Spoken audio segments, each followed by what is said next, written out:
యాదవరాజు ఏ కాకతీయ పాలకుని బంధించాడన్నాడు. ఈ జైతుగి అంటేనే జైత్రపాలుడు అంటారు. ఓకేనమ్మా, జైత్రపాలుడు లేదా జైతుగి అనే పేరుతో పిలుస్తారు. ఈడెవరు అసలు అంటే ఇక చూడండి, జైతుగి లేదా జైత్రపాలుడు యాదవరాజు, యాదవులు అనేటటువంటి రాజు. ఈ యాదవులు ఏ ప్రాంతాన్ని పరిపాలన చేశారంటే మహారాష్ట్ర ప్రాంతంలో దేవగిరిని రాజధానిగా చేసుకొని పరిపాలన చేశారు. వీళ్ళు దేవగిరిని రాజధానిగా చేసుకొని యాదవ రాజులు పరిపాలన చేస్తున్నప్పుడు మన ఆంధ్ర ప్రాంతాన్ని కాకతీయ రాజులు పరిపాలన చేస్తున్నారు. ఈ కాకతీయులకి దేవగిరి యాదవ రాజులకి పచ్చిగడ్డి అయితే బగ్గుమంటది. ఎందుకంటదంటే 2 కారణాలు. రాజ్య విస్తరణ ఒకటి, అర్థమైనా, వీళ్ళు వీళ్ళ రాజ్యాన్ని ఆక్రమించాలని, వీళ్ళు వీళ్ళ రాజ్యాన్ని ఆక్రమించాలని గొడవ ఒకటి. రెండో గొడవ ఏంటంటే గోదావరి నది కానీ కృష్ణా నది కానీ నీళ్లు రావాలంటే మహారాష్ట్ర నుంచే ఆంధ్ర ప్రాంతానికి రావాలి. అయితే ఇప్పట్లో కనుక ఎలా అయితే కృష్ణా గోదావరి నదుల గొడవలు అవుతున్నాయో ఆ చక్రవర్తుల కాలంలో కూడా అలాగే గొడవలు అవుతుండేవి. ఓ విషయం ఏంటంటే కాకతీయ రాజులకి వీళ్ళు కావలసిన నీళ్లు వదిలేవాళ్ళు కాదు, అంటే ఆ రాజ్యానికి కావాల్సిన నీళ్లు వదిలేవాళ్ళు కాదు. దాంతో కాకతీయ రాజులు ఎక్కువగా దేవగిరి యాదవ రాజుల మీదకి యుద్ధాలకు వెళ్ళేవాళ్ళు. మన గణపతి దేవుడి పరిపాలనా కాలం వరకు కూడా యాదవులకి కాకతీయులకు అసలు పడేది కాదు. ఇప్పుడు చూడండి, జైతుగని యాదవరాజు ఏ కాకతీయ రాజుని బంధించాడంటే గణపతి దేవుణ్ణి బంధించాడు. ఇక్కడున్న ఆన్సర్ ప్రకారం చూస్తే గణపతి దేవుణ్ణి యాదవరాజు బంధించాడు. ఇంకా మీరు కాకతీయుల పాఠనం చదివితే తెలుస్తుంది. గణపతి దేవుడి తండ్రి పేరు మహాదేవుడు. ఓకేనా, మహాదేవుడు గణపతి దేవుడి తండ్రి. మళ్ళీ గణపతి దేవుడికి అంటే గణపతి దేవుని పెంచుకున్న ఆయన పేరు అంటే 1వ ప్రతాపరుద్రుడు. 1వ ప్రతాపరుద్రుడు, అర్థమైనా, గణపతి దేవుని పెంచుకున్నవాడు 1వ ప్రతాపరుద్రుడు. 1వ ప్రతాపరుద్రుడిని రుద్రదేవుడు అంటారు. రుద్రదేవుడు అంటే రుద్రదేవుడు మహాదేవుడు ఇద్దరు అన్నదమ్ములు. అన్నయ్య పరిపాలన చేసేటప్పుడు ఈ రుద్రదేవుడు అన్నయ్య కదా, ఆయన పరిపాలన చేసేటప్పుడు తన తమ్ముడు కొడుకైన గణపతి దేవుని దత్తత తీసుకుండు. అర్థమైందమ్మా, గణపతి దేవుణ్ణి దత్తత తీసుకుండు. అయితే రుద్రదేవుడు ఏం చేసిండు తన పరిపాలన కాలంలో ఈ గొడవ కోసం, ఈ నీళ్ళ గొడవ ఇదేనో కోసం, విస్తరణ కోసం దేవగిరి మీదకి యుద్ధానికి పోయిండు. పోతే దేవగిరి యాదవ రాజు జైతుకి ఆయన చంపేసిండు. రుద్రదేవుడు ఫస్ట్ ఈయన చేతిలో చనిపోయిండు. ఆ కక్షతో మహాదేవుడు తన కొడుకైన గణపతి దేవుని తీసుకొని మళ్ళీ యాదవరాజు మీదకి పోయిండు. పోతే వాడు జైతుకి గాడు మళ్ళీ మహాదేవుని కూడా ఇష్టపడేసిండు. అప్పుడు గణపతి దేవుని బంధించాడు. ఓకే కదా, గణపతి దేవుని బంధించిండు జైతుకి. అంటే జైతుకి వాళ్ళ సఫర్ అయిన వాళ్ళు ఒకడు రుద్రదేవుడు, మహాదేవుడు, గణపతి దేవుడు బంధించబడ్డాడు. ఓకే కదా, ఇది గుర్తుపెట్టుకోండి. నెక్స్ట్, ప్రోలయ నాయకుడు ఏ సంవత్సర కాలంలో తన పరిపాలన ప్రారంభించాడు అన్నాడు. ప్రోలయ నాయకుడు ఎవరు అసలు అంటే ఇక చూడండి, కాకతీయ రాజ్యాన్ని కాకతీయ రాజు కాకతీయులు 1000 నుంచి 1323 వరకు పరిపాలన చేశారు. ఈ కాకతీయులలో చివరి చక్రవర్తి 2వ ప్రతాపరుద్రుడు. ఈ 2వ ప్రతాపరుద్రుడు అనే రాజు ఎప్పటి నుంచి ఎప్పటి పరిపాలన చేసిందంటే 1289 నుంచి 1323 వరకు పరిపాలన చేసిండు. ఈయన పరిపాలన చేస్తున్నప్పుడు 2వ ప్రతాపరుద్రుడు పరిపాలన చేస్తున్నప్పుడు ప్రోలయ నాయకుడు, ఓకేనా, ప్రోలయ నాయకుడు అనే వ్యక్తి వాళ్ళ తమ్ముడైనటువంటి కాపాయ నాయకుడితో కలిసి ఓరుగల్లు ప్రతాపరుద్రుడు అంటే ఓరుగల్లు, ప్రతాపరుద్రుడు రాజధానిది ఓరుగల్లు, ఓరుగల్లులో ఉద్యోగం చేసిండు. చేసినప్పుడు ఏమైంది, ఆయన బాగానే ఉంది, ఉద్యోగం చేస్తారు, అంతా బాగానే ఉంది. కానీ 1323లో 2వ ప్రతాపరుద్రుడిని ఢిల్లీ నుంచి, ఓకే, ఢిల్లీ నుంచి జునా ఖాన్ అనే వ్యక్తి వచ్చిండు దండయాత్రకి. ఈడే తర్వాత మహమ్మద్ బిన్ తుగ్లక్ అనే పేరుతో పరిపాలన చేసిండు. ఈ జునా ఖాన్ అప్పుడు ఢిల్లీ చక్రవర్తి ఎవరు, గియాజుద్దీన్ తుగ్లక్, వాళ్ళ తండ్రి గియాజుద్దీన్ తుగ్లక్. ఈడు పంపించిండు. ఏమని పంపించిండు, కాకతీయ రాజు ప్రతాపరుద్రుడిని ఓడించి రాపోరాని పంపించిండు. పంపిస్తే జునా ఖాన్ ఏం చేసిండు, ప్రతాపరుద్రుడిని బంధించిండు. ప్రోలయ నాయకుడిని, కాపాయ నాయకుడిని, హరిహర్రాయలు, బుక్కరాయలు వీళ్ళందరినీ బంధించుకొని తీసుకుపోయిండు. తీసుకుపోతున్నప్పుడు ఇక ఈ ప్రోలయ నాయకుడు, కాపాయ నాయకుడు తప్పించుకొని మళ్ళీ మన ఆంధ్రదేశానికి వచ్చారు. వచ్చి చూడండి 1325లో ఈయన పరిపాలన స్టార్ట్ చేసిండు. ప్రోలయ నాయకుడు ఒక కొత్త రాజ్యాన్ని స్థాపించిండు. ఎక్కడ, ఓరుగల్లులోన అంటే ఓరుగల్లులో కాదు, భద్రాచలం వద్ద, ఓకే, భద్రాచలం వద్ద రేకపల్లి అనే ఊరు దగ్గర తన రాజధానిని పెట్టుకొని పరిపాలన చేసిండు. మరి ఆయన ఓరుగల్లులో కాకుండా అక్కడెందుకు పరిపాలన చేసిండంటే వీళ్ళది అసలు ప్రాంతం ఇక్కడ, వాళ్ళ నేటివ్ ప్లేస్ ఇది, అందుకని అక్కడ పరిపాలన చేసిండు.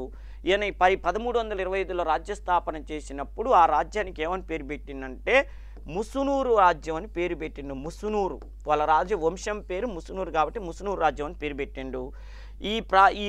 ఈ రాజ్యాన్ని స్థాపించటాన్ని మన తెలుగు ప్రాంతంలో ఆనాడు చక్రవర్తులు చరిత్రకారులు ఏమని పిలిచారంటే విమోచన ఉద్యమం అని పిలిచారు. విమోచన ఉద్యమం ఎందుకు అన్నారంటే ఈ కాకతీయ రాజు రెండవ ప్రతాపరుద్రుని ఓడించి కాకతీయ రాజ్యాన్ని ముస్లిమ్స్ ఆక్రమిస్తే ఆ ముస్లింల పరిపాలన నుంచి మన తెలుగు ప్రాంతాన్ని రక్షించాలి, విమోచన కలిగించాలన్న ఉద్దేశంతో ప్రోలయ నాయకుడు స్టార్ట్ చేసిన రాజ్యాన్ని విమోచన ఉద్యమం అనే పేరుతో పిలుస్తారు. నెక్స్ట్, ఈ క్రింది ప్రాంతాల్లో దేనిని వెలమ వంశ రాజ్యస్థాపన, ఈ క్రింది ఏ ప్రాంతం రాజధానిగా వెలవంశ రాజ్యస్థాపన జరిగింది అన్నాడు. అంటే ఇప్పుడే మనం చెప్పుకున్నాం. ఇగో ఈ ప్రశ్న ఆన్సర్ ఇక్కడ ఏంటంటే కాకతీయ రాజ్య పతనం అయిపోయిన తర్వాత ఈ ప్రోలయ నాయకుడు తర్వాత కాపయ నాయకుడు పరిపాలన చేస్తున్నంత కాలం కొంతకాలం ఆంధ్రదేశం అంతా యూనిటీ అంటే ఒక్కటిగా ఉన్నది. తర్వాత ఏమైందంటే కాపయ నాయకుడి పరిపాలనా కాలం నాటికి కొద్దిగా ఆంధ్రదేశం కూడా ముక్కలైంది. అంటే పుట్టినరోజుకి కేకుని కట్ చేసుకొని తిన్నట్టు ఎవరికి వాళ్ళ ప్రాంతాల్లో కనకలేప కళ్యాణం నాటకాన్ని రచించింది ఎవరు అన్నాడు. కనకలేప కళ్యాణం అనే గ్రంథం ఇక్కడ ఆప్షన్స్ ఏమి ఇచ్చాడు? వామన భట్ట బాణుడు ఇచ్చాడు, శ్రీనాథుడు ఇచ్చాడు, ఎర్రనిచ్చాడు, భాస్కరాచార్యుడు ఇచ్చాడు.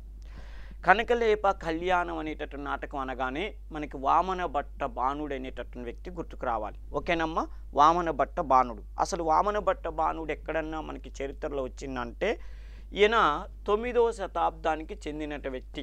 ఓకేనా, 9వ శతాబ్దానికి చెందిన వ్యక్తి.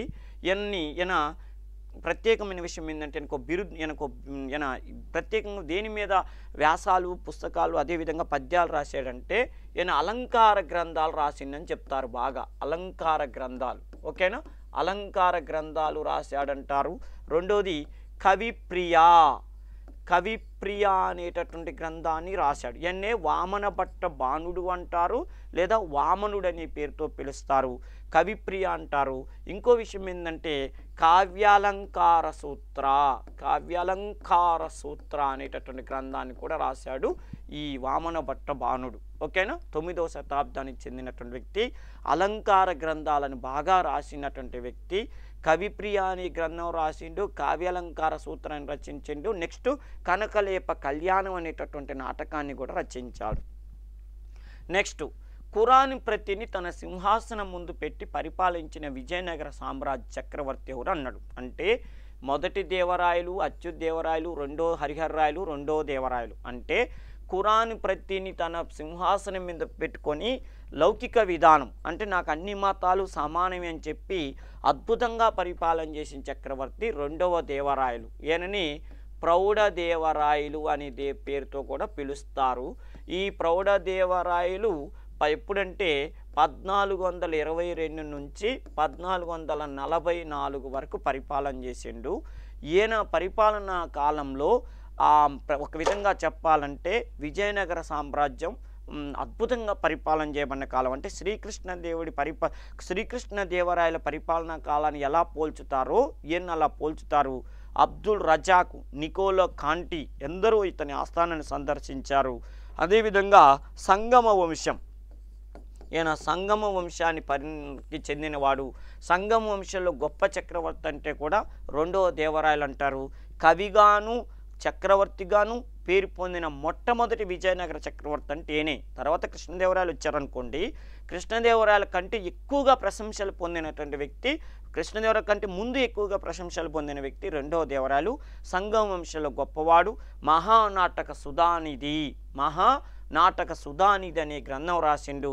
వృత్తి అనే గ్రంథాన్ని రాసిండు రెండవ దేవరాయలు. ఓకేనా, ఇది మనకి. అదేవిధంగా మనకి రెడ్డిరాజుల ఆస్థానంలో ఉన్నటువంటి శ్రీనాథుడికి కనకాభిషేకం చేయించిన వ్యక్తి కూడా రెండవ దేవరాయలే అంటారు. నెక్స్ట్ చూడండి, ఇక్కడ రెండవ దేవ మళ్ళీ ఇచ్చాడు. రెండవ దేవరాయల యొక్క ఏ సేనాపతి శ్రీలంకపై దాడి చేసి ఆ దేశం నుంచి కప్పం తీసుకున్నాడంటే ఇతని ఆ లక్కన్న, ఓకేనా. రెండవ దేవరాయల యొక్క ఏ సేనాపతి అంటే లక్కన్న అనేటటువంటి వ్యక్తి శ్రీలంక దేశంకి దండయాత్రకి వెళ్ళిండు. ఇక్కడ ప్రశ్న ఇంకో టైప్లో కూడా అడుగుతాడు. ఏమని అడుగుతాడంటే శ్రీలంక దేశానికి మొట్టమొదటిసారిగా దండయాత్రకి వెళ్ళినటువంటి విజయనగర చక్రవర్తి అంటే కూడా రెండవ దేవరాయలు చెప్పాలి, ఓకేనా. నెక్స్ట్ ఇక చూడాడు, అడిగాడు మహానాటక సుధానిధి అనే గ్రంథాన్ని సంస్కృతంలో రాసింది ఎవరు అన్నాడు. రెండవ దేవరాయలు. అదేవిధంగా వృత్తి అనేటటువంటి దాన్ని కూడా రాసింది కూడా ఈయన అని చెప్తారు, ఓకేనమ్మా. నెక్స్ట్ బన్నిహట్టి యుద్ధం ఏ రెండు నదుల మధ్య జరిగింది అన్నాడు, ఓకేనా. బన్నిహట్టి యుద్ధం అనేటటువంటిది ఏ రెండు నదుల మధ్య జరిగిందంటే కృష్ణా మలివాహరి అనేటటువంటి నదుల మధ్య జరిగింది. అసలు బన్నిహట్టి యుద్ధం అంటే ఏది అంటే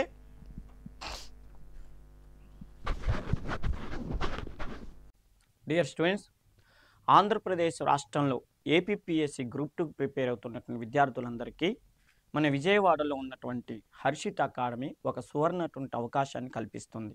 అదేమిటంటే త్వరలో గ్రూప్ 2 ఎగ్జామ్ రాయబోయేటటువంటి అంటే మెయిన్స్ రాయబోయేటటువంటి విద్యార్థులందరికీ ఒక డౌటు ఏంటంటే 2-3 సంవత్సరాల నుంచి గ్రూప్ 2 ఎగ్జామ్కి చాలా సీరియస్గా ప్రిపేర్ అయ్యాం. కాకపోతే క్వశ్చన్ పేపర్ ఎలా ఉంటుంది అనేటటువంటి ఒక పెద్ద డౌటు. రెండోది ఏంటంటే మార్కెట్లో లభించేటటువంటి అనేక సిరీస్ని చదివి ఇది ఇలా ఏ టైప్లో అడగొచ్చు అనేటటువంటిది ఒక ప్రశ్న మీ మనసులో వస్తుంది. అయితే వీటన్నిటికీ కూడా ఫుల్ స్టాప్ పెట్టాలన్న ఉద్దేశంతో మన హర్షిత్ అకాడమీ నా ద్వారా అంటే ఉపేందర్ సార్ ద్వారా ఒక సదవకాశాన్ని విద్యార్థి మిత్రులందరికీ కల్పిస్తుంది. ఏపీ ఎగ్జామ్లో అంటే ఏపీపీఎస్సీ ఎగ్జామ్లో గ్రూప్ 2లో ఖచ్చితంగా విజయం సాధించాలంటే మీరు చేయాల్సినటువంటి ఒక అద్భుతమైనటువంటి పని ఏంటంటే ఈ గ్యాప్లో అంటే ఇప్పటికే చాలా పుస్తకాలు చదివి ఉంటారు. ఎంత సబ్జెక్ట్ వచ్చినా కూడా క్వశ్చన్ పేపర్ ఎలా ఉంటుంది, దాన్ని ఏ టైప్లో క్వశ్చన్ అడగొచ్చు, ఆ సందర్భానుసారంగా మనం దానికి ఆన్సర్ చేయగలుగుతామా లేవా అనేటటువంటిది ప్రతి ఒక్కరి మనసులో మెదిలేటటువంటి ఆలోచన. వీటన్నిటికీ కూడా చరమగీతం పాడాలంటే ఈ అవకాశాన్ని మీరు వినియోగించుకోండి. ఏంటంటే హర్షిత్ అకాడమీ వారు మీకు కల్పించినటువంటి ఒక అవకాశం ఏంటంటే నా అనుభవాన్ని అంటే ఏపీపీఎస్సీ ఎగ్జామ్లో హిస్టరీకి సంబంధించి దాదాపు 20 సంవత్సరాల ఎక్స్పీరియన్స్ ఉన్నటువంటి నా అనుభవాన్ని ఉపయోగించుకొని 12 క్వశ్చన్ పేపర్లు, ప్రతి క్వశ్చన్ పేపర్లో 75 మార్కులతో ఈ పేపర్ని రూపొందించడం జరిగిందమ్మా. 12 క్వశ్చన్ పేపర్లు అంటే 900 క్వశ్చన్స్ని ఆ క్వశ్చన్ వరకే కాకుండా దాని పూర్వపరాలు ఏ సందర్భంలో ఆ ప్రశ్న వచ్చింది, ఎలా వచ్చింది, మనం దాన్ని మొత్తం ఆ పాఠాన్ని మొత్తాన్ని కూడా ఎక్స్ప్లెయిన్ చేసే విధంగా చాలా డెప్త్గా వివరించడం జరిగింది. ఇలాంటి క్వశ్చన్ పేపర్లు 12 క్వశ్చన్ పేపర్లని 75 ప్రశ్నల లెక్క మొత్తం 900 బిట్లని వీళ్ళు 12 పేపర్లుగా చేయటం జరిగింది. దీనిని మీరు చేయాల్సినటువంటి పని ఏంటంటే న్యూ ఇయర్ సందర్భంగా అసలు దీనికైతే వీళ్ళు వాస్తవంగా పెట్టినటువంటి రేట్ ఎంత అంటే 999 రూపాయలు పెట్టారు. దీన్ని న్యూ ఇయర్ సందర్భంగా కేవలం 299 రూపాయలకు మాత్రమే అందిస్తుంది. ఇందులో ప్రతి అంశాన్ని ఉదాహరణకి ఒక శాతవాహనుల పాఠం ఉందనుకోండి, ఆ శాతవాహనుల పాఠంతో పాటు మళ్ళీ మనకి ఆంధ్రప్రదేశ్ రాష్ట్రం విభజన 2014 రాష్ట్ర విభజన వరకు ప్రతి టాపిక్ని కూడా ఈ 75 మార్కుల్లో ఉదాహరణకి ఒక పేపర్ ఇప్పుడు ఇక్కడ 12 ప్రశ్నాపత్రాలు ఉన్నాయి అన్నాం. దీంట్లో ఫస్ట్ ప్రశ్నాపత్రం ఉందనుకోండి, కేవలం శాతవాహనుల గురించే కాదు, ప్రతి ప్రశ్నాపత్రంలో కూడా శాతవాహనుల దగ్గర నుంచి మొదలు పెడితే 2014లో స్టేట్ డివైడ్ అయ్యేంత వరకు అంటే ఆ 75 మార్కుల ప్రశ్నాపత్రంలో అన్ని టాపిక్లు ఉంటాయి. ఇక్కడ విద్యార్థులు గమనించాల్సిన విషయం ఏంటంటే మీరు ఈ ఎగ్జామ్స్ దగ్గరకు వస్తున్న సమయంలో ఎట్టి పరిస్థితుల్లో ఒక పేపర్ తీసుకొని శాతవాహనుల పాఠం మీద ఒక 100 బిట్లు, తర్వాత ఇక్ష్వాకుల మీద ఒక 100 బిట్లు అట్లా చేసేదానికంటే ప్రతి క్వశ్చన్ పేపర్లో ప్రతి టాపిక్ ఉండేటట్టుగా సిలబస్ మొత్తం కూడా కవర్ అయ్యేటట్టుగా ఉంటే మీకు ఎక్కువ మార్కులు రావడానికి అవకాశం ఉంటుంది. దాన్ని దృష్టిలో పెట్టుకొని నేను ఈ క్వశ్చన్ పేపర్ని తయారు చేయడం జరిగింది. ఈ 12 ప్రశ్నాపత్రాలను కనుక ఎవరైతే ఈ సందర్భానుసారంగా ఎగ్జామ్ లోపల దీన్ని బాగా అధ్యయనం చేస్తారో ఆన్లైన్ క్లాసుల్లో ప్రత్యేకంగా ఆన్లైన్ ఎగ్జామ్ రాయటంతో పాటు పేపర్ ఎక్స్ప్లెనేషన్ పొందేటటువంటి అవకాశాన్ని ఎవరైతే వినియోగించుకుంటారో వారు ఖచ్చితంగా విజయం సాధిస్తారని నేను మాటవిస్తున్నాను. ఇంకో ముఖ్యమైనటువంటి విషయం ఏంటంటే ఈ ప్రశ్నాపత్రాలకు ఇప్పుడు మీకు అవకాశం కల్పిస్తున్నది ఏంటంటే కేవలం 299 రూపాయలకు మాత్రం ఈ ప్రశ్నాపత్రాలు మీకు అందిస్తున్నది. న్యూ ఇయర్ సందర్భంగా వీటిని వినియోగించుకోవాలని కోరుకుంటున్నాను. విద్యార్థి మిత్రులకు ఒక విన్నపం ఏంటంటే ఇప్పుడు మన హర్షిత అకాడమీ వాళ్ళు కల్పిస్తున్నటువంటి ఆఫర్లు ఈ క్వశ్చన్ పేపర్ ఎక్స్ప్లెనేషన్ అంతా కూడా మన హర్షిత అకాడమీ యాప్కు సంబంధించింది ఇవ్వటం జరుగుతుంది. దాన్ని మీరు డౌన్లోడ్ చేసుకోవాలని కోరుకుంటున్నాం. స్థాపన చేసుకున్నారు. అలా స్థాపించబడిన రాజ్యాల్లో వెలమ రాజ్యం, తెలంగాణ ప్రాంతంలో పద్మనాయకులు లేదా వెలములు అనేటటువంటి వాళ్ళు ఇక చూడండి ఆమనగల్లు అనేటటువంటి ప్రాంతాన్ని రాజధానిగా చేసుకొని ఒక కొత్త రాజ్యాన్ని స్థాపించారు. అంటే కాకతీయ రాజ్యం తర్వాత ప్రోలయ నాయకుడు కాపయ్య నాయకుడు రాజ్యం, దాన్ని ముసునూరు రాజ్యం అంటారు. ఈ ముసునూరు రాజ్యం కొనసాగుతున్నప్పుడే తెలంగాణలో కొంతమంది వాళ్ళంతటి వాళ్ళ రాజ్యాన్ని స్థాపించుకున్నారు. ఆ రాజ్యాన్ని వెలమరాజులు లేదా పద్మనాయకులు అనే పేరుతో పిలుస్తారు. ఓకే కదా. ఈ వెలములు పద్మనాయకులు ఎవరు? మన ఆంధ్ర నుంచి వెళ్ళిన వాళ్ళే. ఆంధ్రాలో పల్నాటి యుద్ధం అని జరిగింది గుంటూరు జిల్లాలో, ఇప్పుడు పల్నాడు జిల్లా. ఓకే, పల్నాటి యుద్ధం అని 1176-81 మధ్య కాలంలో జరిగింది. ఈ పల్నాటి యుద్ధంలో ఘోరమైనటువంటి అంటే మరణాలు జరిగాయి. ఒక విధంగా చెప్పాలంటే మొదటి ప్రపంచ యుద్ధం, రెండో ప్రపంచ యుద్ధం గురించి ప్రపంచాలు ఎట్ట చెప్పుకుంటాయో ప్రపంచ దేశాలు, మన ఆంధ్రదేశంలో జరిగిన పల్నాటి యుద్ధాన్ని ఆ రోజుల్లో చాలా గొప్పగా చెప్పుకునే వాళ్ళు. ఒక విధంగా చెప్పాలంటే చావు దెబ్బ తగిలింది. అలాంటి పరిస్థితుల్లో వెలములు ఏం చేశారంటే ఈ పల్నాటి యుద్ధం అయిపోయిన తర్వాత వెలమ క్యాస్ట్ వాళ్ళంతా తెలంగాణకి వెళ్ళిపోయి కాకతీయుల దగ్గర ఉద్యోగాలు చేశారు. కాకతీయుల దగ్గర ఉద్యోగాలు చేసిన తర్వాత ఒక ఆలోచన వచ్చింది, మనం ఇక్కడే ఎందుకు రాజ్యాన్ని స్థాపించకూడదని చెప్పి అప్పుడు కాకతీయుల దగ్గర నుంచి ఈ ప్రోలయ నాయకుడు వీళ్ళ కాలంలో కొంతకాలం ఇంకా పరిపాలన అనుభవాన్ని నేర్చుకొని నల్గొండ జిల్లా ఈ ఏరియాని రాజధానిగా చేసుకొని ఆమనుగల్లు ఏరియాలో కొత్త రాజ్యాన్ని స్థాపించారు. అంటే తెలంగాణలో వెలమ వంశాన్ని స్థాపించిన వాళ్ళు వాళ్ళు ఎక్కడి నుంచి వెళ్ళినారంటే ఆంధ్రాలోని పల్నాటి ప్రాంతం నుంచి వెళ్ళారని గుర్తుపెట్టుకోండి. ఓకేనమ్మా. నెక్స్ట్ తొలి తెలుగు క్షేత్ర కావ్యం ఇది అన్నాడు. మంచి పిట్టు తొలి తెలుగు క్షేత్ర కావ్యం. గతంలో చాలామంది చరిత్రకారులు రచయితలు అంటే ఆయా రాజుల ఆస్థానంలో ఉన్న పండితులు ఏం చేసేవాళ్ళంటే రాజుల గురించి పుస్తకాలు రాసేవాళ్ళు, రాణుల గురించి రాశారు, లేదా ఊహించి రాశారు, లేదా ఎప్పుడో ఒక చరిత్రకారుడు రాసిన దాన్ని ఆయన సంస్కృతంలో రాస్తే తెలుగులో రాయటమో, ఆయన ప్రాకృతంలో రాస్తే సంస్కృతంలో రాయటమో, ఏదో మార్పులు చెప్పు అనువాదాలు చేశారు. కానీ మన తెలుగు ప్రాంతంలో ఒక పుస్తకానికి ఉన్న ప్రత్యేకత ఏంటంటే ఒక క్షేత్ర వైభవం, ఒక పుణ్యక్షేత్ర వైభవాన్ని మొట్టమొదటిసారిగా వచ్చిన గ్రంథం ఏదంటే నృసింహ పురాణం. ఓకేనా. నృసింహ పురాణం అనేటటువంటి గ్రంథం ఎర్రన రాశాడు. ఇది మన ఆంధ్రదేశంలోనే మొట్టమొదటి గ్రంథంగా చెప్తారు నృసింహ పురాణం. ఓకేనమ్మా. రెడ్డి రాజుల ఆస్థానంలో ఉన్నటువంటి ఎర్రన అనేటటువంటి వ్యక్తి నృసింహ పురాణం అనేటటువంటి రాశాడు. ఇది తొలి క్షేత్ర కావ్యంగా ప్రసిద్ధి చెందింది. నెక్స్ట్ కనకలేప కళ్యాణం నాటకాన్ని రచించిన వ్యక్తి ఎవరు అన్నాడు. కనకలేప కళ్యాణం అనేటటువంటి గ్రంథాన్ని రాసింది వామనభట్ట భానుడు. ఓకేనా.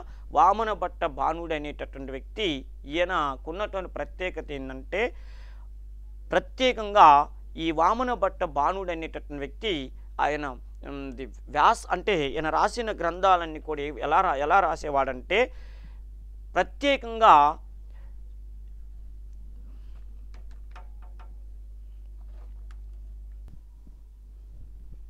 కనకలేప కళ్యాణం నాటకాన్ని రచించింది ఎవరు అన్నాడు.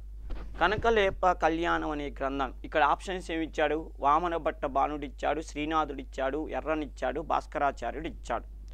కనకలేప కళ్యాణం అనేటటువంటి నాటకం అనగానే మనకి వామనభట్ట భానుడు అనేటటువంటి వ్యక్తి గుర్తుకు రావాలి. ఓకేనమ్మా. వామనభట్ట భానుడు. అసలు వామనభట్ట భానుడు ఎక్కడన్నా మనకి చరిత్రలో వచ్చిందంటే ఈయన 9వ శతాబ్దానికి చెందిన వ్యక్తి. ఓకేనా. 9వ శతాబ్దానికి చెందిన వ్యక్తి. ఈయన ప్రత్యేకమైన విషయం ఏంటంటే ఈయన ప్రత్యేకంగా దేని మీద వ్యాసాలు పుస్తకాలు అదేవిధంగా పద్యాలు రాశాడంటే ఈయన అలంకార గ్రంథాలు రాసిందని చెప్తారు. బాగా అలంకార గ్రంథాలు. ఓకేనా. అలంకార గ్రంథాలు రాశాడంటారు. రెండోది కవిప్రియ అనేటటువంటి గ్రంథాన్ని రాశాడు. ఈయన్నే వామనభట్ట భానుడు అంటారు లేదా వామనుడు అనే పేరుతో పిలుస్తారు. కవిప్రియ అంటారు. ఇంకో విషయం ఏంటంటే కావ్యాలంకార సూత్ర అనేటటువంటి గ్రంథాన్ని కూడా రాశాడు ఈ వామన భట్ట బాణుడు. ఓకేనా, 9వ శతాబ్దానికి చెందినటువంటి వ్యక్తి, అలంకార గ్రంథాలను బాగా రాసినటువంటి వ్యక్తి.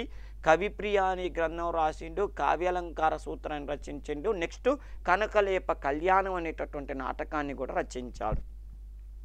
నెక్స్ట్ ఖురాన్ ప్రతిని తన సింహాసనం ముందు పెట్టి పరిపాలించిన విజయనగర సామ్రాజ్య చక్రవర్తి ఎవరు అన్నాడు. అంటే మొదటి దేవరాయలు అచ్యుతదేవరాయలు, రెండో హరిహర్రాయలు, రెండో దేవరాయలు. అంటే ఖురాన్ ప్రతిని తన సింహాసనం మీద పెట్టుకొని లౌకిక విధానం అంటే నాకు అన్ని మతాలు సమానమే అని చెప్పి అద్భుతంగా పరిపాలన చేసిన చక్రవర్తి రెండవ దేవరాయలు. ఈయనని ప్రౌఢదేవరాయలు అనే పేరుతో కూడా పిలుస్తారు. ఈ ప్రౌఢదేవరాయలు ఎప్పుడంటే 1422 నుంచి 1444 వరకు పరిపాలన చేసిండు. ఈయన పరిపాలనా కాలంలో ఒక విధంగా చెప్పాలంటే విజయనగర సామ్రాజ్యం అద్భుతంగా పరిపాలన చేయబడిన కాలం. అంటే శ్రీకృష్ణదేవరాయల పరిపాలనా కాలాన్ని ఎలా పోల్చుతారో ఈయన అలా పోల్చుతారు. అబ్దుల్ రజాక్, నికోలో కాంటి ఎందరో ఇతని ఆస్థానాన్ని సందర్శించారు. అదేవిధంగా సంగమ వంశం, ఈయన సంగమ వంశానికి చెందినవాడు. సంగమ వంశంలో గొప్ప చక్రవర్తి అంటే కూడా రెండవ దేవరాయలు అంటారు. కవిగాను చక్రవర్తిగాను పేరు పొందిన మొట్టమొదటి విజయనగర చక్రవర్తి అంటే ఈయనే. తర్వాత కృష్ణదేవరాయలు వచ్చారనుకోండి, కృష్ణదేవరాయల కంటే ఎక్కువగా ప్రశంసలు పొందినటువంటి వ్యక్తి, కృష్ణదేవరాయల కంటే ముందు ఎక్కువగా ప్రశంసలు పొందిన వ్యక్తి రెండవ దేవరాయలు. సంగమ వంశంలో గొప్పవాడు. మహానాటక సుధానిధి అనే గ్రంథం రాసిండు. వృత్తి అనే గ్రంథాన్ని రాసిండు రెండవ దేవరాయలు. ఓకేనా, ఇది మనకి. అదేవిధంగా మనకి రెడ్డిరాజుల ఆస్థానంలో ఉన్నటువంటి శ్రీనాథుడికి కనకాభిషేకం చేయించిన వ్యక్తి కూడా రెండవ దేవరాయలే అంటారు. నెక్స్ట్ చూడండి, ఇక్కడ మళ్ళీ ఇచ్చాడు. రెండవ దేవరాయల యొక్క ఏ సేనాపతి శ్రీలంకపై దాడి చేసి ఆ దేశం నుంచి కప్పం తీసుకున్నాడంటే ఇతని లక్కన్న. ఓకేనా, రెండవ దేవరాయల యొక్క ఏ సేనాపతి అంటే లక్కన్న అనేటటువంటి వ్యక్తి శ్రీలంక దేశంకి దండయాత్రకి వెళ్ళిండు. ఇక్కడ ప్రశ్న ఇంకో టైప్లో కూడా అడుగుతాడు. ఏమని అడుగుతాడంటే శ్రీలంక దేశానికి మొట్టమొదటిసారిగా దండయాత్రకి వెళ్ళినటువంటి విజయనగర చక్రవర్తి అంటే కూడా రెండవ దేవరాయలు చెప్పాలి. ఓకేనా, నెక్స్ట్ ఇక అడిగాడు మహానాటక సుధానిధి అనే గ్రంథాన్ని సంస్కృతంలో రాసింది ఎవరు అన్నాడు. రెండవ దేవరాయలు.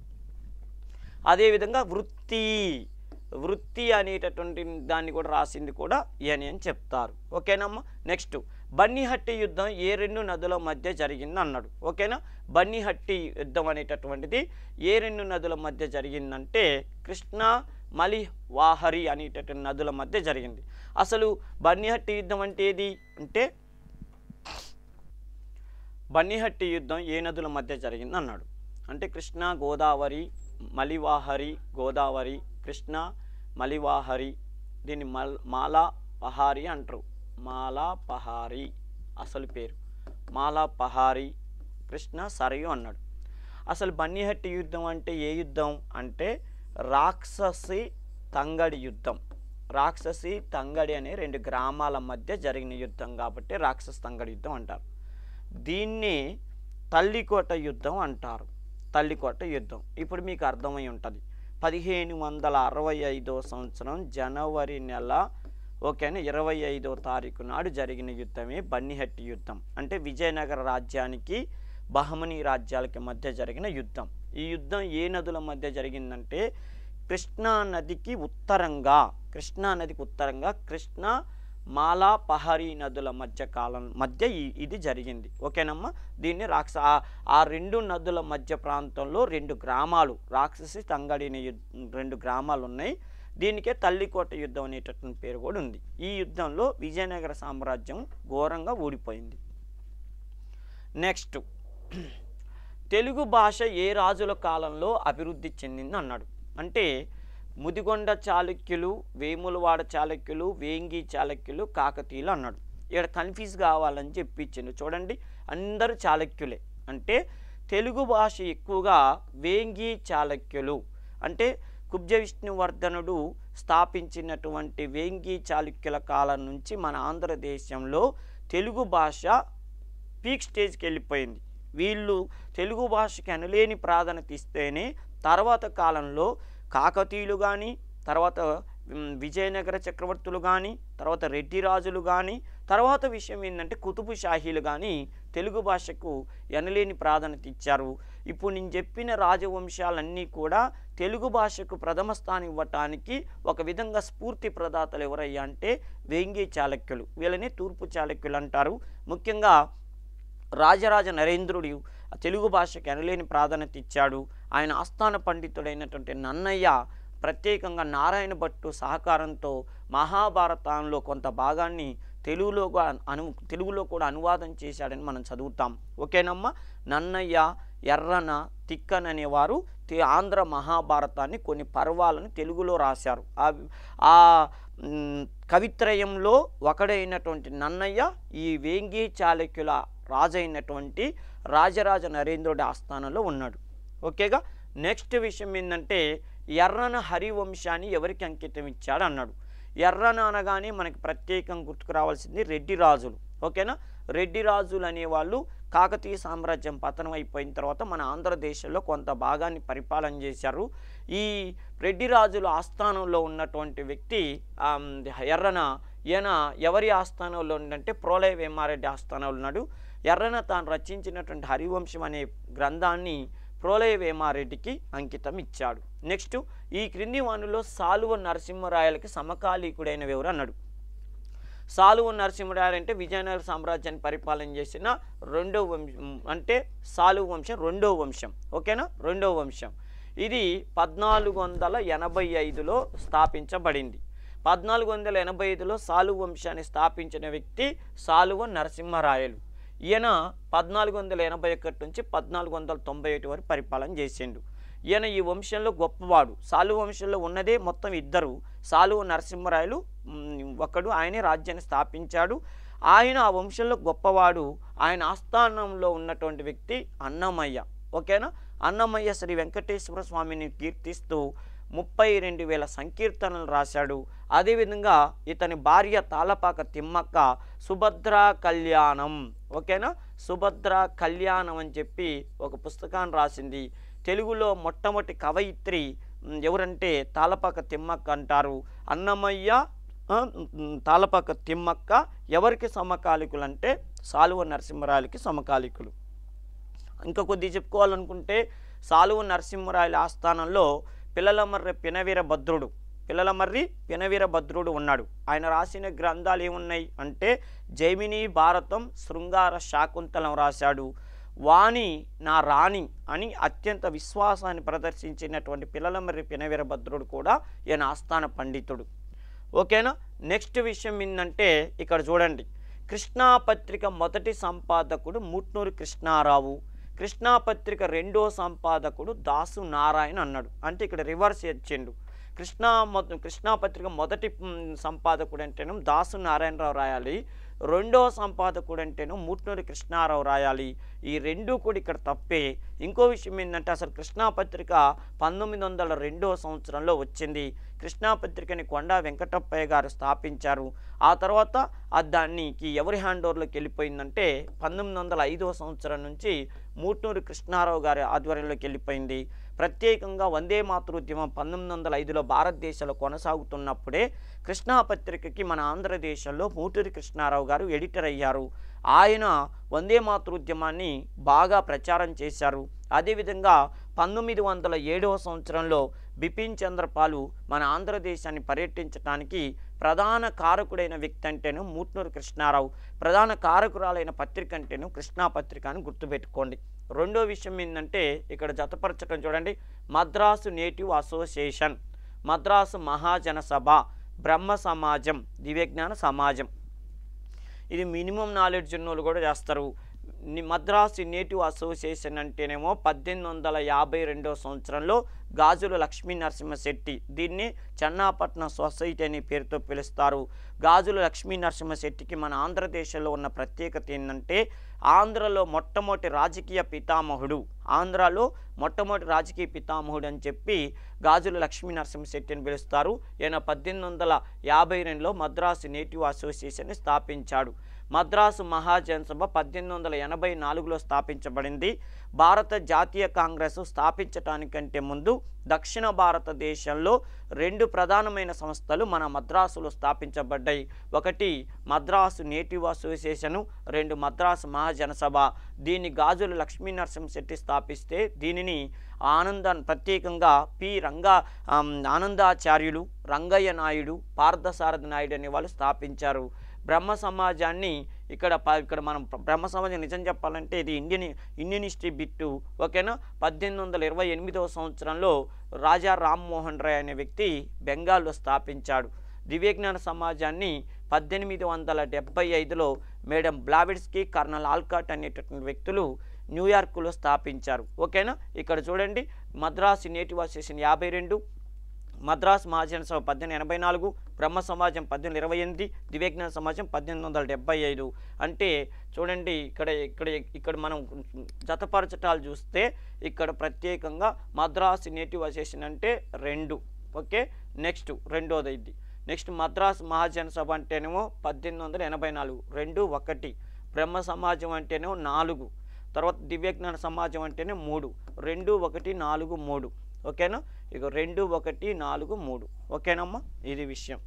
నెక్స్ట్ జిడ్డు కృష్ణమూర్తి రచించిన పుస్తకం పేరేంది అన్నాడు. జిడ్డు కృష్ణమూర్తిని 20వ శతాబ్దపు తత్వవేత్త అని చెప్పి ఆమె జోస్యం చెప్పింది. ఎవరామా అంటే అనిబీసెంటు దివ్యజ్ఞాన సమాజాన్ని అభివృద్ధి చేయటం కోసం మన ఆంధ్రదేశానికి వచ్చింది, అంటే భారతదేశానికి వచ్చింది. భారతదేశానికి వచ్చి మద్రాసు దగ్గర ఉన్నటువంటి అడయార్ అనే ప్రాంతంలో ఆమె కార్యక్రమాలను ప్రారంభించింది. ఆ సమయంలో భారతదేశానికి స్వాతంత్రం లేదు, బ్రిటిష్ వాళ్ళ దగ్గర దాస్యం చేస్తుంది భారత జాతి. ఆ సమయంలో అనిబీసెంటు దివ్యజ్ఞాన సమాజ కార్యక్రమాలు పక్కన పెట్టి భారతదేశానికి స్వాతంత్రం తీసుకురావాలని చెప్పి అన్ని రాజకీయ సమీకరణాలు చేసింది. ఆ సమయంలో బాగా చదువుతున్నాడని చెప్పి జిడ్డు కృష్ణమూర్తి గురించి తెలుసుకొని ఆయన ఆమె దత్తత తీసుకుంది. ఆమె సొంత ఖర్చులతో లండన్ పంపించి అతన్ని చదివించింది. అంటే జిడ్డు కృష్ణమూర్తిని దత్తత తీసుకున్న విదేశీ వనిత అంటే అనిబీసెంటు చేత ఇతడు గొప్ప చదివబడి ఈయన రాసిన పుస్తకం పేరు at the feet of the master అనేటటువంటి పుస్తకాన్ని రాశాడు. ఓకేనా. At the feet of the master ఈయన్ని ఆంధ్రదేశంలో గొప్ప తత్వవేత్తగా పిలుస్తారు జిడ్డు కృష్ణమూర్తిని. నెక్స్ట్ విషయం ఏంటంటే గాజుల లక్ష్మీ నరసింహశెట్టికి చెందినటువంటి నడిపించిన లేదా చెందిన పత్రిక ఏదయ్యా అంటే ద క్రిసెంట్ అనే పత్రిక. ఓకేనా. క్రిసెంట్ అనే పత్రికని వెస్లీ అనేటటువంటి వెస్లీ అనేటటువంటిది ఆయన్ని హార్లీ అంటారు. హార్లీ అని లేదా వెస్లీ అనే వ్యక్తిని ఎడిటర్గా పెట్టి గాజుల లక్ష్మీ నరసింహశెట్టి ద క్రిసెంట్ అనే పేరుతో రాజకీయ పత్రికను నడిపారు. క్రిసెంట్ అంటే అదేదో క్రైస్తవ మతానికి చెందినటువంటి అధికారిక పత్రిక అనుకోమాకండి. ఆ రోజుల్లో బ్రిటిష్ వాళ్ళు మన దేశాన్ని పరిపాలన చేస్తున్నప్పుడు వాళ్ళకి మతానికి సంబంధించిన పత్రిక పేరు పెడితే, అంటే వాళ్ళ మతానికి సంబంధించిన పేరు పెడితే ఆ పత్రిక జోలికి బ్రిటిష్ వాళ్ళు రారు. ఈయన పెట్టింది రాజకీయ పత్రిక అయినా పేరు ఏమని పెట్టిండు, క్రిసెంట్ అని పేరు పెట్టిండు. అంటే క్రైస్తవ మతం పేరు వచ్చేటట్టు చేసిండు. దానివల్ల బ్రిటిష్ వాళ్ళు ఇక నా పత్రిక జోలికి రారనుకున్నాడు. ఆ విధంగానే కొంతకాలం పాటు ఆంధ్రదేశంలో రాజకీయ చైతన్యం తీసుకొచ్చిన పత్రిక ఏదంటే the Crescent, Gajula Lakshmi Narasimhasetti. Next నిమ్న కులాల వాళ్ళ అభివృద్ధి కొరకు నెల్లూరు హరిజన సంఘాన్ని స్థాపించింది ఎవరు అన్నాడు.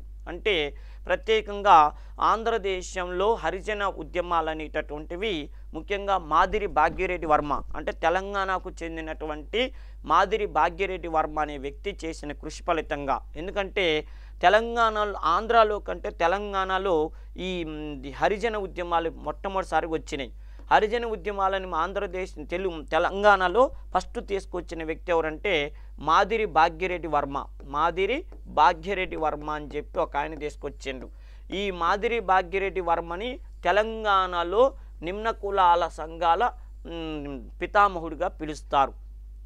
ఈయన ఆది హిందూ సమాజం అని చెప్పి ఒక సమాజాన్ని స్థాపించిండు తెలంగాణలో, హైదరాబాదులో. అయితే ఈయన్ని ఇన్స్పిరేషన్గా తీసుకొని మన ఆంధ్రదేశంలో కూడా కొంతమంది నిమ్న కులాల అభివృద్ధి కోసం సంఘాలను ఏర్పాటు చేశారు. వాటిలో నెల్లూరు హరిజన సంఘం అనే దానిని వెంకట రమణ శాస్త్రి అనే వ్యక్తి స్థాపించాడు. వెంకట రమణ శాస్త్రి. మళ్ళీ చెప్తున్నా, ఆంధ్రాలో కంటే తెలంగాణలో హరిజన ఉద్యమాలు మొదటిసారిగా ఊపందుకున్నాయి. అలా తెలంగాణలో తీసుకొచ్చిన వ్యక్తి మాదిరి భాగ్యరెడ్డి వర్మ. ఇంకా ఈయన గురించి నేను ప్రత్యేకంగా ఎందుకు చెప్తున్నానంటే, మాదిరి భాగ్యరెడ్డి వర్మనే తీసుకొచ్చి ఆంధ్రాలో కూడా ఈ హరిజన ఉద్యమాలను చేపట్టారు. అంటే ఆయన అక్కడ బాగా ఉద్యమాలు చేస్తుందని చెప్పి, అన్న నువ్వు ఆంధ్రదేశానికి కూడా రా, ఇక్కడ కూడా ఈ కార్యక్రమాలు నిర్వహించంటేనే ఈయన వచ్చి అక్కడెక్కడ మీటింగులు పెట్టిండు. ఆయన ఉపన్యాసాలు వినే కొంతమంది స్థానికంగా జిల్లాలలో వివిధ కేంద్రాలను పెట్టారు. అలాంటి వాటిలో నెల్లూరు హరిజన సంఘం ఒకటి వెంకటరమణ శాస్త్రి పెట్టాడు. నెక్స్ట్ చూడండి, ఏ మెమోరాండం ఆన్ మోడర్న్ తెలుగు అనే పుస్తకాన్ని రచించింది ఎవరు అన్నాడు. ఏ మెమోరాండం ఆన్ మోడర్న్ తెలుగు అనే పుస్తకం రాసింది అంటే అసలు ఈ సందర్భం ఆడొచ్చిందంటే, ఆంధ్రదేశంలో గిడుగు రామ్మూర్తి పంతులు, ఓకేనా, గిడుగు రామ్మూర్తి పంతులకి ఒక ప్రత్యేకత ఉన్నది. ఏంటి ఆ ప్రత్యేకత అంటే, ఈయన ఫీల్డ్ మీదకి వచ్చేంత వరకు ఆంధ్రదేశంలో ఎవరి పుస్తకాలు రాసినా కూడా గ్రాంధిక భాషలో పుస్తకాలు రాసేవారు. అంటే సామాన్యులకు అర్థమయ్యేటట్లు కాకుండా మేధావులకు మాత్రమే అర్థమయ్యేటట్టుగా వ్యాసాలు రాసినా, పుస్తకాలు రాసినా, పద్యాలు రాసినా అలాగే రాసేవారు. మొట్టమొదటిసారిగా సామాన్యుల కోసం వ్యవహారిక భాష అంటే పండితులకి, పామరులకి అందరికీ అర్థమయ్యేటట్టుగా మనం వ్యాసాలు రాయాలి, పుస్తకాలు రాయాలి, రచనలు చేయాలని చెప్పి ఆరాటపడి పోరాటాలు చేసిన వ్యక్తి గిడుగు రామ్మూర్తి పంతులు. ఈయన సవర అనేటటువంటి జాతి వారి మీద పరిశోధన చేశాడు. ఆంధ్రదేశంలో వ్యవహారిక ఉద్యమ నాయకుడు అంటే గిడుగు రామ్మూర్తి పంతులు అంటారు. దాని మీద ఈయన రాసిన గ్రంథమే ఏ మెమోరాండం ఆన్ మోడర్న్ తెలుగు అనేటటువంటి పేరుతో ఈ పుస్తకం చాలా మంచి పేరు తీసుకొచ్చింది ఆయనకి. నెక్స్ట్, యజ్ఞయాగాదులను కర్మకాండాలను వ్యతిరేకించిన వారెవరు అన్నారు అంటే, ఆంధ్రదేశంలో యజ్ఞయాగాలు కర్మకాండాలు వద్దు అంటే సనాతనమైన విధానాలను పక్కన పెట్టి బ్రిటిష్ వారు నేర్పిన పాశ్చాత్య విద్యా విధానం ద్వారా మనం డెవలప్ అవుదామని చెప్పి ప్రయత్నం చేసిన మొదటి వ్యక్తి త్రిపురనేని రామస్వామి చౌదరి. త్రిపురనేని రామస్వామి చౌదరి అనేటటువంటి వ్యక్తి ఆ యజ్ఞయాగాలు కర్మకాండాలకు వ్యతిరేకంగా ఉద్యమాలు తీసుకొచ్చాడు. ముఖ్యంగా హేతువాద సిద్ధాంతాలని ఆంధ్రదేశంలో ప్రచారం చేసిన వారిలో ఈయనొక్కడు. నెక్స్ట్, యూరోపియన్ క్లబ్పై దాడి చేసినందుకు గాను వీరిపై ఎంత జరిమానా విధించారు అన్నాడు. అంటే యూరోపియన్ క్లబ్ ఏంది ఇదంతా అంటే చూడండి, 1907లో ఆంధ్రదేశానికి బిపిన్ చంద్రపాల్ వచ్చిండు. ఎందుకు వచ్చిండో గత దాంట్లో నేను చెప్పాను. బిపిన్ చంద్రపాల్ ఎందుకు వచ్చిండంటే, వందే మాతృద్యమం నడుస్తున్నప్పుడు ఆ వందే మాతృ ఉద్యమాన్ని ఆంధ్రదేశంలో ప్రచారం చేయటం కోసం ముట్నూరు కృష్ణారావు బిపిన్ చంద్రపాల్ని రమ్మంటే వచ్చిండు. బిపిన్ చంద్రపాల్ అత్యంత ఆవేశపరమైన వ్యక్తి, ఆర్య సమాజంలో సభ్యుడు, బెంగాల్ ప్రాంతానికి చెందినవాడు, లాల్ బాల్ పాల్లలో ఒకడు.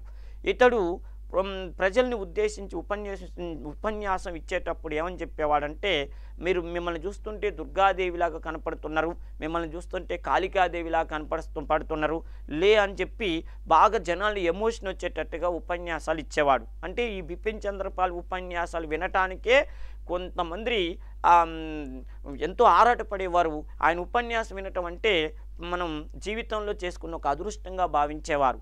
అలాంటి వ్యక్తి బెంగాల్లో విపరీతంగా ఉపన్యాసాలు ఇస్తుంటే ఆయన గురించి తెలుసుకున్నటువంటి బిపిన్ చంద్రపాల్ వెళ్ళి, ఎవరు ముట్నూరు కృష్ణారావు వెళ్ళి, అన్న నా పత్రిక కృష్ణా పత్రికలో ఆంధ్రదేశంలో వందే మాతృ ఉద్యమం గురించి ఎన్నిసార్లు రాసినా జనాలు చదవట్లేదు, ఎందుకంటే అక్షరాస్యత శాతం తక్కువ ఉంది కాబట్టి ఎవరు చదవట్లేదు. నువ్వు ఉపన్యాసాలు ఇవ్వటానికి మా ఆంధ్రదేశానికి వస్తేనన్నా మా వాళ్ళు కూడా వందే మాతృ ఉద్యమంలో పాల్గొంటారు, ఒకసారి రా అని తీసుకొస్తే ఆయన 1907లో మన ఎక్కడంటే కాకినాడ కానీ రాజమండ్రి కానీ అర్థమైన ఇలాంటి ప్రాంతాలలో ఉపన్యాసాలు ఇచ్చాడు. ఈయన ఉపన్యాసాలు ఇవ్వటం వల్ల మన ఆంధ్రదేశంలో 4 ప్రధానమైన సంఘటనలు జరిగినాయి. వాటిల్లో ఒకటి రాజమండ్రి కళాశాల సంఘటన అని చెప్తారు. గాడిచర్ల హరిసర్వోత్తమరావుకి గొప్ప పేరు వచ్చింది. రెండోది ఏంటంటే కాకినాడ దొమ్మి కేసు, ఓకేనా, కాకినాడ దొమ్మి కేసు అనేటటువంటి రెండోది. మూడోది ఏంటంటే తెనాలి బాంబు కేసు అనేటటువంటి ఒకటి. నాలుగోది ఏంటంటే ప్రత్యేకంగా ఓకేనా రాజమండ్రి కళాశాల సంఘటన, కాకినాడ దొమ్మి కేసు ఒకటి. నెక్స్ట్ కోటప్పకొండ సంఘటన. ఇక్కడ అడిగిన ప్రశ్న ఏంది, యూరోపియన్ క్లబ్పై దాడి చేసినందుకు కానీ ఎవరిపై ఎంత జరిమానా విధించారంటే అది దీనికి సంబంధించింది, కాకినాడ దొమ్మి కేసు. ఏంటంటే కొంపెల్ల కృష్ణారావు అనే ఒక పిల్లవాడు సైకిల్ మీద వెళ్తుంటే డాక్టర్ కెంప్ అనే అధికారి ఎదురవుతాడు. ఆ కెంప్ అనే అధికారికి కొంపెల్ల కృష్ణారావు అనే వ్యక్తి వందే మాతరం సార్ అంటాడు. అప్పుడు దానికి ఆ డాక్టరు విసుగుతో ఏం చేస్తాడంటే ఆ పిల్లగాడిని కొట్టి ఆ సైకిల్ని పాడు చేస్తాడు. అప్పుడు దెబ్బలు తిన్నటువంటి కొంపెల్ల కృష్ణారావు ఏం చేస్తాడు, కెంపు నన్ను కొట్టిండని చెప్పి వాళ్ళ హరిజన వీధికి వెళ్ళి అక్కడ ఉన్నటువంటి యువకులకు చెప్తాడు, అన్న నేను వందే మాత్రం అన్నందుకు కెంపు అనే డాక్టర్ నన్ను కొట్టిండని చెప్తే అప్పుడు కెంపుని కొట్టడం కోసం ఆ కాలనీ వాళ్ళందరూ కలిసి వాడు ఎక్కడ దొరుకుతాడా అని వెతికితే యూరోపియన్ క్లబ్లో సాయంత్రం పూట పేకాడటానికి వెళ్తారని తెలిసింది. అప్పుడు యూరోపియన్ క్లబ్పై దాడి చేసి అక్కడ ఉన్న వాళ్ళందరినీ అక్కడ యూరోపియన్లందరినీ పిచ్చికొట్టుడు కొట్టారు. అంటే డాక్టర్ కెంపు మీద కోపంతో మిగతా వాళ్ళని కూడా కొట్టారు. అప్పుడు వాళ్ళ మీద జరిమానా ఎంత విధించారంటే 2000 రూపాయలు జరిమానా విధించడం జరిగింది ఆ యూరోపియన్ క్లబ్పై దాడి చేసిన వారిపైన. ఓకేనా, ఇది కాకినాడ దొమ్మి కేసు. ఇది ప్రత్యేకంగా వందే మాతృత్వమానికి సంబంధించింది. నెక్స్ట్, తెనాలి రైల్వే స్టేషన్ దగ్గర కంచర్లపాలెం కాలువ వద్ద ఏ ట్రైన్ పేల్చడానికి బాంబులు అమర్చారు. ఇప్పుడే చెప్పుకున్నాం చూడండి, రాజమండ్రి కళాశాల సంఘటన, కాకినాడ తెనాలి బాంబు కేసు. ఇక చూడండి, ఇది కూడా వందే మాతృత్వమానికి సంబంధించింది. తెనాలి బాంబు కేసు ఇది వందే మాతృత్వమ కాలంలో తెనాలి ప్రాంతంలో తెనాలి బాంబు కేసుకు సంబంధించింది.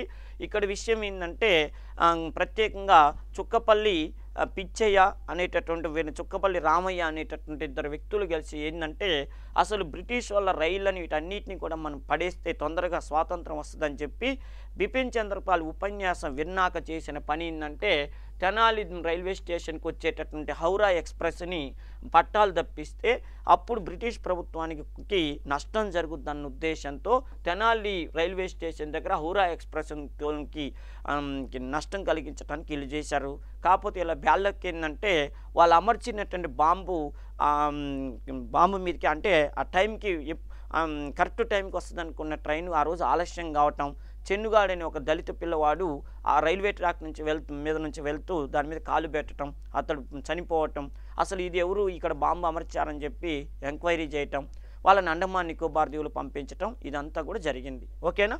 నెక్స్ట్ విషయం ఏంటంటే జనరల్ డయ్యర్పై పాంచాల పరాభవం అనే నాటకాన్ని రాసింది ఎవరు అన్నాడు. అంటే చూడండి, దామరాజు పొండరీకాంక్షుడు, కొండ వెంకటప్పయ్య, అయ్యదేవర కాళేశ్వరరావు, మాడపట్టు హనుమంతరావు.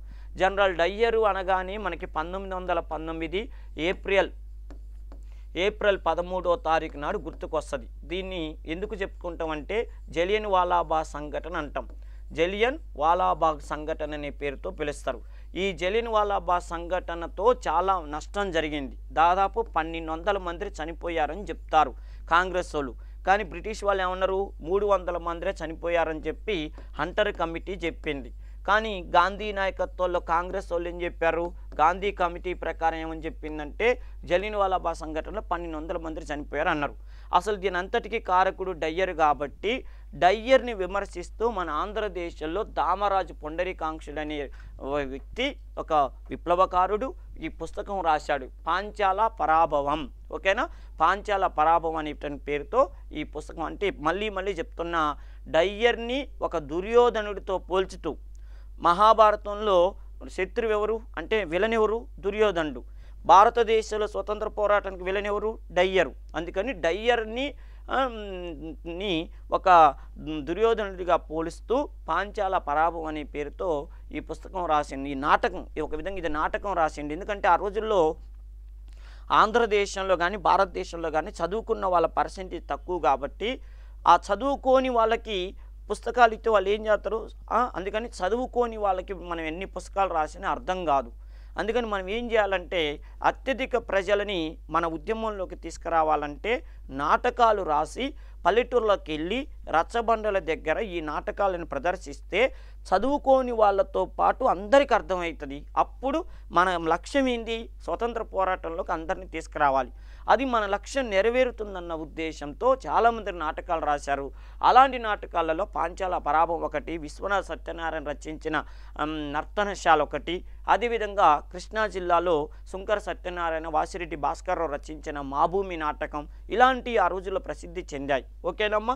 నెక్స్ట్ విషయం ఏంటంటే కొడాలి ఆంజనేయులు విప్లవ పరివర్తన అనే నాటకం చూడు ఇప్పుడే చెప్పుకున్నాం, నాటకాలు రాశారన్నాం. కొడాలి ఆంజనేయులు విప్లవ పరివర్తన అనే నాటకం దేని ఉపయోగాన్ని ప్రోత్సహించింది అన్నాడు. అంటే స్వదేశీ వస్తువులు, ప్రత్యేకంగా వందే మాతృ ఉద్యమ కాలంలో స్వదేశీ వస్తువులను ఉపయోగించినట్టయితే స్వదేశీ రైతులు స్వదేశీ వస్తువులు అమ్మేటటువంటి వాళ్ళందరూ బాగుపడతారని చెప్పి ఆ స్వదేశీ వస్తువుల యొక్క ప్రత్యేకతని ఎక్స్ప్లెయిన్ చేయటం కోసమే చాలామంది నాటకాలు రాసి గ్రామీణ ప్రాంతాల్లో ప్రదర్శించారు. ఇప్పుడు కొడాలి ఆంజనేయుల గురించి నాటకం ఇది విప్లవ పరివర్తన నాటకం స్వదేశీ వస్తువుల గొప్పతనాన్ని గురించి తెలియజేస్తున్నాయి.